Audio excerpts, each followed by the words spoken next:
Cak, tadi pagi Ica ngerasain apa sampai Ica harus ketemu sama ibu siang ini di ruang BK? Sebenarnya kalau dari pagi dari rumah Ica nggak ngerti apa. Ica masih membangun semangat Ica buat menjalani hari ini. Tapi dari lingkungan sekolah nih Bu. Tapi kalau lingkungan sekolah pada ini lah ya. Dari lingkungan kelas maksudnya. Oke, Cak, Ica kalau berangkat sekolah biasanya naik apa? Aku biasa diantar sama ayah naik motor. Tapi kalau misalkan ayah nggak bisa, aku naik gojek. Cak, dari rumah ke sekolah itu berapa lama perjalanan? Kalau misalkan jalanan lancar itu normalnya 13 menit 15 menitan. Tapi kalau lagi macet bisa sampai 20 menit atau setengah jam. Oke, selama 20 menit naik motor sama ayah, biasanya Ica suka cerita nggak sama ayah? Kan ada tuh Cak yang suka bisa cerita di atas motor Cak. Ica bisa cerita nggak sama ayah kayak gitu? Kalau sama ayah, paling ceritanya nggak banyak, cuma ngabarin sesekali aja beberapa kegiatan sih. Karena kan sama ayah juga udah nggak serumah, jadi paling sesekali aja. Oke, tapi masalah yang Ica mau ceritain ke ibu bukan masalah di rumah, tapi masalah di sekolah. Iya, kan. Oke, Cak, kalau sekarang Ica berarti kelas 9 ya? 9 Sekarang Ica ada di kelas 9 B. Berarti wali kelasnya Bu Nur kalau nggak salah ya? Oke, Ibu pengen Ica cerita sedikit aja tentang wali kelas Ica nih sebelum kita ngobrol. Seperti biasa bahwa setiap yang Ica ceritakan atau teman-teman Ica ceritakan di dalam ruangan Ibu, insya Allah itu tidak tidak akan sampai ke teman-teman Ibu atau ke rekan-rekan Ibu yang lain atau teman-teman. Coba Ica boleh presentasi sedikit tentang wali kelas Ica. Kalau Bu Nur, ini Ica pertama kali sih menjadi anak wali kelasnya Bu Nur. Tapi sebelumnya sama Bu Nur juga cukup sering saling bersapa lah.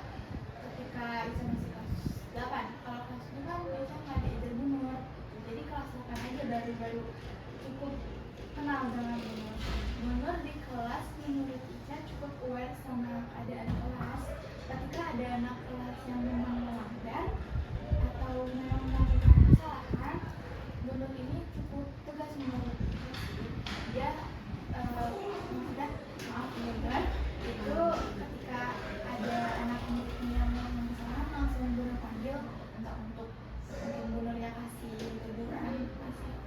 Kalau yang Ica lihat sih Bu Nur aware aja sama Oke, nah kalau dengan Bu Nur Ica merasa nyaman sebagai wali kelas, sekarang masalah apa nih yang membuat Ica murung di ujung tangga ketika ketemu sama ibu tadi? Coba Ica ceritain apa yang Ica alamin di lingkungan sekolah, terutama di lingkungan kelas mungkin yang ibu nggak tahu, sehingga membuat hari-hari Ica sampai siang nih ya Cak kurang kondusif lah menurut Ica, mengganggu pikiran Ica, terus membuat Ica sedih, mureng gundah gulana. Apa kira-kira?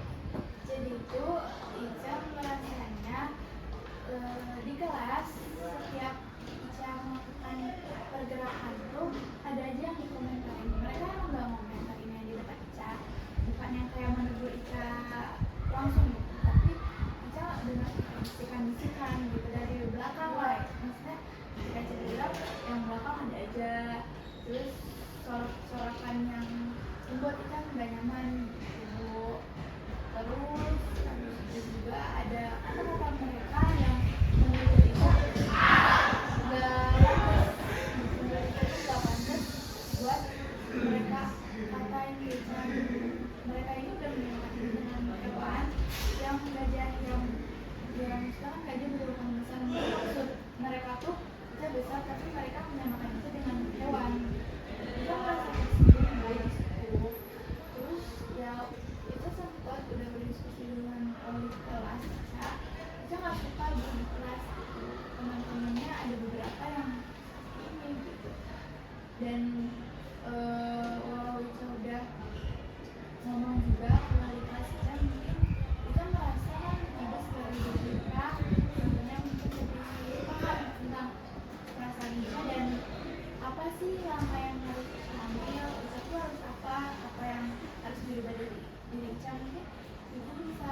sebutan-sebutan yang Ica sebutkan tadi itu melekat, nempel dan menjadi pikiran Ica?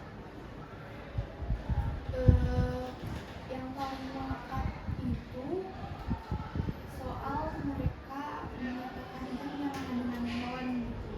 Itu cukup membuat Ica sedih sibuk.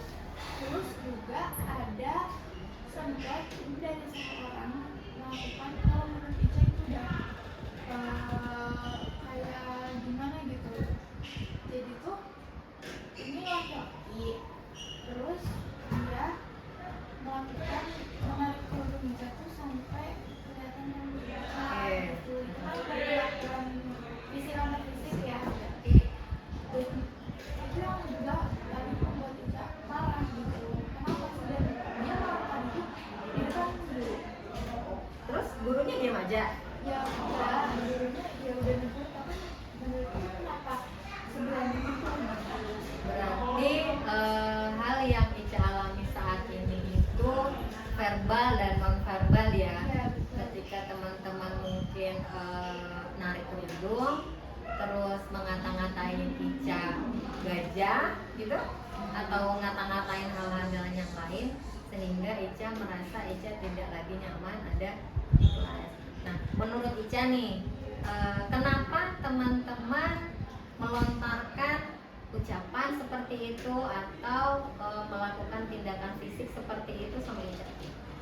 Menurut Ica mungkin yang mereka bilang tuh ada benarnya, kan mereka menyamakan diri dengan hewan beda yang berukuran besar, dan Ica juga sebenarnya nyadar bu, karena pengakuan ini, kejadian ini sebenarnya dari kelas-kelas sebelumnya Ica udah rasain, tapi yang ini kok kayak parah banget, dan Ica tuh udah nggak bisa buat mendemnya, udah nggak bisa buat kayak udah lah nggak usah dipikirin, Ica tuh udah nggak bisa, jadi Ica itu Ngobrol sama ya, ibu. ya butuh ngobrol gitu. Terus kalau menurut Ica ya mereka mau bilang kayak gitu tapi kata-katanya salah, kan ya sebenarnya mereka juga nggak ada hak untuk bilang seperti itu gitu kan. Ica tahu badan Ica mungkin kebesaran atau gimana gitu, tapi mereka kan nggak punya hak buat mengomentari bu gitu. Kalau mereka emang mau buat berkomentar ya komentarnya dengan cara positif, maksud Ica kayak Ica olahraga bareng kan bisa dengan kayak gitu, maksudnya kayak gitu. Terus kalau soal perlakuan fisik aku sampai sekarang tuh gak ngerti kenapa dia ngelakuin itu, padahal Ica merasanya ya Ica gak ada salah kenapa dia ngelakuin itu gitu. Ica, Ica pengen ibu bantu Ica untuk mengurangi rasa kecemasan Ica. Terus Ica pengen teman-teman berubah perilakunya terhadap Ica. Sekarang dari Icanya sendiri udah pernah belum melakukan perubahan agar teman-teman tidak lagi melontarkan kalimat yang sama secara verbal atau melukai Ica secara fisik, atau Ica udah pernah ngobrolin ini sama wali kelas mungkin, atau pernah ngobrolin sama guru yang kebetulan melihat, atau baru hanya sama ibu? Kalau itu Ica kan udah ngobrolin sama wali kelas juga, cuma baru ke wali kelas aja sih. Tadi ketika mata pelajaran nih, terus dia mengganggu Ica, ya cuma sepintas aku bilang ibu dia mengganggu kayak gitu tadi. Cuman gitu aja. Ya. Terus Ica sendiri udah berusaha nggak merubah, misalkan kan ketika orang lain narik kerudung Ica, mungkin kerudung Icanya menurut dia itu ngeganggu misalkan, atau ingin memperbaiki sebenarnya. Terus ketika Ica merasa Bu Ica gedean, makanya teman-teman menganggap Ica seperti gajah. Terus Bu, teman-teman selalu ngomongin di belakang Ica. Kira-kira Ica udah pernah belum ngajakin mereka sosialisasi, ngobrol dua arah, atau ada perubahan-perubahan apa yang selama ini sudah Ica lakuin nih biar hal-hal yang mereka lontarkan negatif terhadap Ica berubah menjadi positif. Ica udah pernah punya treatment belum sendiri gitu, maksud ibu, untuk hal-hal ini gitu? Yang pertama dulu, kalau misalkan komunikasi dari aku ke mereka itu belum pernah kita lakuin, karena sebenarnya kita tuh bersikap biasa aja di depan mereka, seolah-olah kita tuh ya nggak merasa dan tidak benar gitu. Tapi kita kediskusinya di dalam pikiran Ica yang menghambat moodnya Ica, menghambat pikiran Ica, jadi tuh di depan mereka tuh biasa aja, tapi dalam pikiran Ica juga pikirin gitu. Terus habis itu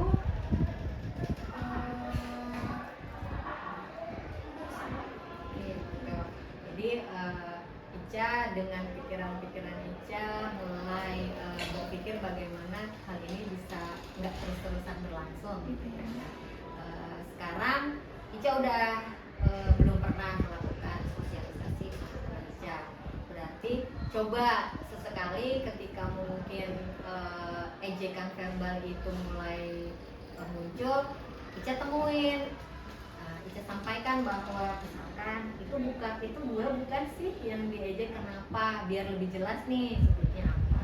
Terus ketika Ica merasa badan Ica lebih gede, Ica berarti belum punya treatment selama ini, biar pandangan mereka tidak melihat Ica seperti gajah misalkan. Belum pernah.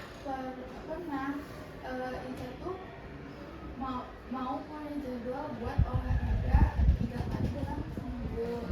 Itu kan karena 5 hari dalam seminggu itu untuk sekolah ya, 2 hari untuk libur, dan di dalam sekolah ini, di dalam sekolah itu juga mengikuti eskul. Itu tuh orangnya sebenarnya bukan yang minat sama di bidang olahraga kayak basket, volley atau gitu. Itu tuh kurang minat bu, tapi Ica minatnya di tari yang menurut Ica itu bisa loh buat bantu Ica, sama kayak olahraga tapi ada bedanya gitu. Tapi sejauh ini Ica ngerasain tari juga cukup membantu kayak Ica buat dalam proses penurunan berat badan gitu bu. Terus kan 2 hari libur itu mungkin Ica bisa pakai buat olahraga tari dan lain-lain, cuma masalahnya di sini itu semata-mata baru jadwalnya Ica itu mainnya gitu dan belum terrealisasikan dengan konsisten gitu. Oke, jadi sekarang kita evaluasi dulu ya masalah Ica, bahwa Ica nggak nyaman bu ada di dalam kelas beberapa waktu terakhir karena teman-teman itu nggak aja suka bully verbal non verbal gitu ya. Ica pengen ketemu sama ibu untuk mengurai masalah Ica. Jadi sebenarnya nih Ica, dalam semua masalah ini biasanya diawali dengan pola pikir. Jadi ubah dulu mindsetnya Ica, bahwa enggak mungkin bukan Ica satu-satunya perempuan yang mereka bully gitu ya, tapi coba ajak pikiran Ica untuk berpikir bahwa apa yang mereka melihat ini kelebihan dari Ica. Jangan melulu selalu melihat apa yang menjadi bulian teman-teman itu adalah kekurangan kita. Coba Ica anggap itu suatu kelebihan Ica gitu ya. Ketika mereka narik kerudung, anggap aja kerudung Ica bagus nih, mereka pengen pakai kerudung untuk Ica.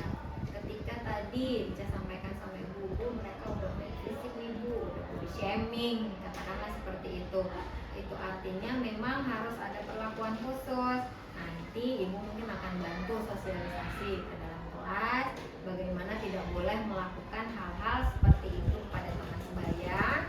Terus ketika Ica punya treatment nih bu, Ica pengen olahraga gitu kan, pengen olahraga, tapi kan kalau mau lebih slim berarti gak cuma olahraga Ica, kita harus menjaga pola makan ya. Ica udah cross check belum pola makannya, Ica udah benar belum gitu ya. Nah setelah itu baru ketika kita punya satu kegiatan khusus yang kita anggap sebagai salah satu energi gitu ya, agar energi negatif itu ekskul itu juga mengurai energi negatif loh Ca ya. Jadi ketika Ica punya pikiran-pikiran nggak baik pagi, terus siang terurai ikut ekskul di mana tari juga lumayan tuh, maksudnya bergerak ceria dengerin musik gitu ya. Pikiran-pikiran negatif Ica udah mulai terurai nih menjadi hal-hal positif. Nah, harapan Ibu ketika Ica mulai punya pikiran-pikiran positif yang membangun, Ica tidak lagi memikirkan hal-hal positif negatif yang dilontarkan teman-teman gitu ya Ica. Jadi misalkan Ibu lihat Ica cukup berprestasi, Ica mantan sekretaris OSIS misalkan, terus Ica aktif di MPK OSIS. Itu kan salah satu kelebihan yang bisa Ica tonjolkan di antara teman-teman. Jadi ketika mungkin nanti ada inventari dengan prestasi-prestasinya, Ica bisa tonjolin kan ke teman-teman bahwa ini dengan kekurangan gue yang selalu lo sebut-sebut, gue bisa ikut misalkan nanti ada ajang olimpiade. Ibu sering dengar ya, tapi mungkin memang kita belum beruntung kan. Jadi hal-hal negatif yang kamu temuin pagi, harapan Ibu ketika kamu ikut ekskul, segala pikiran-pikiran negatif itu sudah mulai terurai.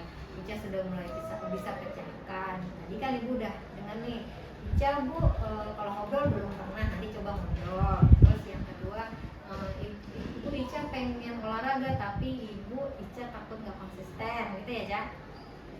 Nanti Ibu coba bantu kegiatan-kegiatan Ica ini biar Ica lebih lebih maintain ya Ca, lebih teratur gitu. Jadi hari Senin, Selasa, Rabu, Kamis, Jumat Ica buat jadwal mulai dari bangun tidur, sholat, makan, mandi, berangkat ke sekolah, 20 menit di jalan dengan papa, mungkin bisa cerita yang happy-happy gitu, sehingga ketika dengan papa bisa ngobrol lepas, nyampe ke sekolah happy. Ketika teman-teman nanti mungkin akan melontarkan hal-hal yang sama seperti tadi, harapan Ica sih Ibu bisa ajak mereka ngobrol ya.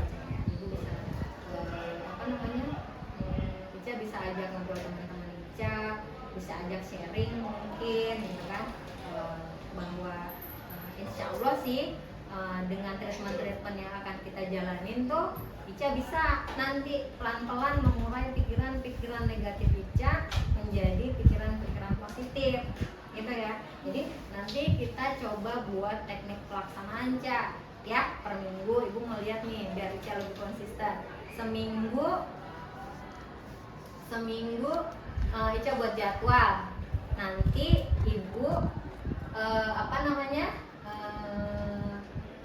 buat jadwal 1 minggu, nanti Bu evaluasi apakah itu udah sesuai dengan Ica. Misalkan hari Senin makannya tahu tempe sayur nggak pakai nasi misalkan untuk mengurangi berat badan, terus tidak berinteraksi berlebihan di dalam kelas misalkan untuk mengurangi penglihatan Ica teman-teman yang suka ngebully gitu misalkan. Terus ekskul hari apa Cak? Ekskul hari Rabu. Terus kalau ada event biasanya hari apa?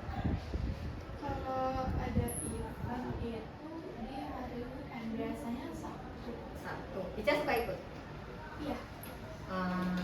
Harapan Ibu ketika nanti Ica ikut ekskul itu juga ada dalam agenda pelaksanaan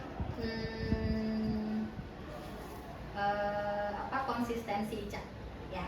Jadi nanti Ibu pantau seminggu ini Ica kegiatannya apa ya, udah oke belum nih. Seminggu depan kegiatannya udah oke belum. 3 minggu pertama sudah seperti apa hasilnya. Karena biasanya hal-hal yang sering kita takutkan itu ketika kita tidak lagi konsekuen. Begitu ejekan teman-teman hilang, Ica lupa untuk melakukan pola hidup sehat. Ketika ada jajan bakso, Ica lupa bahwa Ica ada goals nih biar Ica tidak lagi terlihat lebih besar di mata teman-teman. Terus ketika ekskul nari nggak ada event, Ica nggak lagi berpikir bahwa nggak ada yang menonjol di dalam diri Ica, nggak boleh ya. Jadi artinya setiap kegiatan yang Ica miliki nanti coba kita evaluasi setiap minggu. Mudah-mudahan sih Ica bisa konsisten melaksanain tahapan-tahapan perubahan dalam diri Ica biar hasilnya lebih maksimal. Nah, ini kan konseling kita yang pertama, Ica baru mengemukakan banyak cerita-cerita di kelas 9 sekarang nih, Nanti akan ada skema-skema baru pasti. Namanya kelas 9 tuh ritmenya pertemanan akan berubah, terus pergaulan akan berubah, cara komunikasi pun berubah. Harapan Ibu dari banyak obrolan kita hari ini, hampir 30 menit, Ica mampu melakukan perubahan-perubahan ini dengan kedewasaan. Artinya semakin kita bertumbuh, pikiran kita semakin dewasa, maka positive vibes yang melekat pada kita itu akan lebih banyak daripada hal-hal negatif yang ada dalam hidup kita. Akhir, ada yang pengen Ica sampaikan nggak sama Ibu terkait obrolan kita hari ini tentang bagaimana Ica mengalami suatu ketidakenakan dalam perilaku teman-teman di kelas? Ica mau bilang makasih buat Ibu karena cukup pikiran Ica teruraikan gitu kan. Terus habis itu juga kan Ica dari Ibu dapat arahan biar Ica tuh harus kayak gimana gitu kan. Dan Ica juga jadi mulai tahu ketika emang ada orang yang ngobrolin kita atau mengajak kita tuh yang harus berubah. Yang pertama dari pola pikirnya kita dulu ternyata kan, dan harus berpikir positif thinking kan Icanya. Terus juga nanti Ica berarti harus buat yang itu seorang dan buat kehidupan Ica kan sehari itu gimana biar makin teratur juga. Pokoknya Ica cukup tenang hatinya karena udah nyampein. Oke, Ica makasih ya, kita udah bisa ngobrol-ngobrol sama Ica. Terus Ibu jadi tahu nih kondisi kelas Ica kayak gimana. Terus bagaimana wali kelas memaintain Ica sama teman-teman.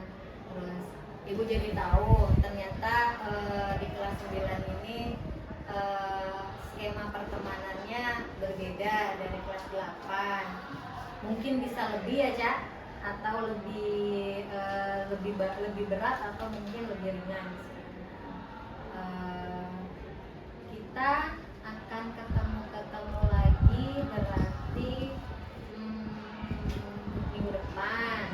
Minggu depan kita evaluasi pertama tentang bagaimana sikap teman-teman yang ada di dalam kelas dulu satu-satu.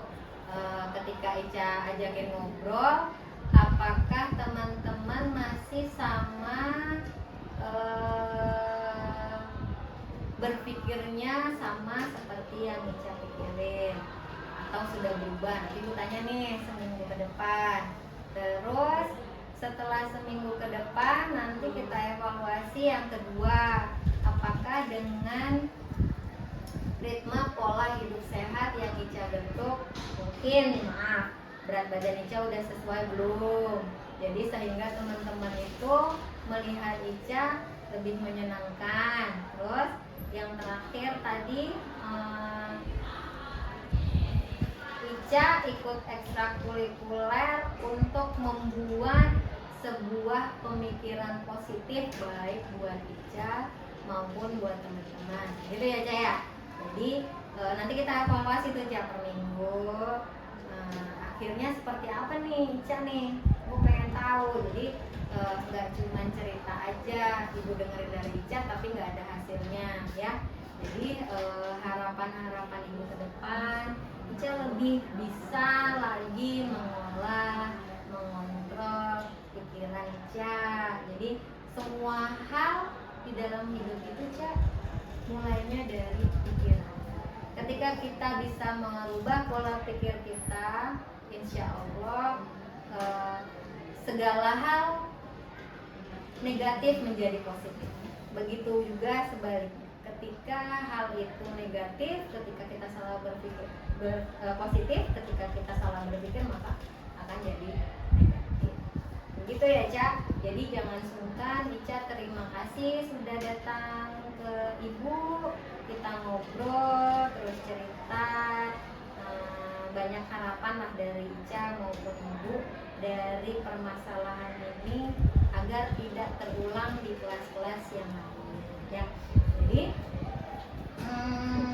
Ica jangan sungkan-sungkan cerita. Mana tahu nih, di kelas-kelas lain sebenarnya ada, tapi teman-teman Ica nggak berani cerita sama ibu. Jadi ketika nanti Ica sudah keluar dari ruangan ibu, harapan ibu Ica juga bisa sampaikan ke teman-teman bahwa perilaku-perilaku yang tidak menyenangkan itu ketika disampaikan dengan baik kepada guru, maka hasilnya gak buruk kok, bukan menjadi timbal balik buruk buat kamu, tapi ada hal-hal positif yang bisa Ica jadikan pelajaran. Contohnya ya salah satunya itu sampaikan ke teman-teman bahwa ayolah kita sama-sama memberantas bullying, anggap aja gitu, atau body shaming, kan sering tuh teman-teman tuh. Jadi nggak usah ada rasa khawatir, nggak usah ada rasa takut, pokoknya gini Cak, di sekolah kita kan anti bullying, ramah anak salah satunya. Jadi hal-hal semacam ini ibu sebagai guru BK wajib tahu. Jadi ada beberapa kasus yang kalau mungkin nggak dibicarakan dengan ibu menganggapnya bahwa sekolah ramah anak dan bullying itu sudah benar-benar tidak ada gitu. Jadi harapan ibu dengan sekolah bahwa kita harus bisa benar-benar memberantas bullying dari sekolah kita, itu harus benar-benar terwujud gitu. Jadi dari laporan-laporan Ica, dari laporan teman-teman Ica, nanti mungkin sosialisasinya akan lebih berkembang terhadap teman-teman Ica, kelas-kelas yang lain gitu. Dan ibu juga mungkin akan berdiskusi dengan wali kelas Ica, teman-teman guru Ica dengan guru-guru yang lain kan, bahwa ayo kita sama-sama menyelesaikan tema-tema bullying yang ada di murid-murid kita gitu. Ya, Ica terima kasih, selamat siang. Semoga Ica nggak bosan ada di rumah ibu. Nanti kita ngobrol-ngobrol lagi. Jangan lupa dibuat diagramnya. Oke, terima kasih Ica, selamat siang. Bye Ica, thank you. Emang udah 30 Udah. Duduk Cak, Cak nih, Bika. Assalamualaikum warahmatullahi wabarakatuh. Selamat pagi Ibu Bapak dosen penguji UKIN dari LPTK PGRI Yogyakarta. Perkenalkan, nama saya Tri Indria Wahyuni, mahasiswa PPG Guru Tertentu tahap 2 tahun 2025 di LPTK PGRI Yogyakarta dengan NIM 25148610123. Pada hari ini Selasa 16 September 2025, saya akan melaksanakan praktek pembelajaran di sekolah SMP Kosgoro dalam rangka penilaian uji kinerja UKPPPG periode 3 tahun 2025. Terima kasih atas perhatiannya. Assalamualaikum warahmatullahi wabarakatuh.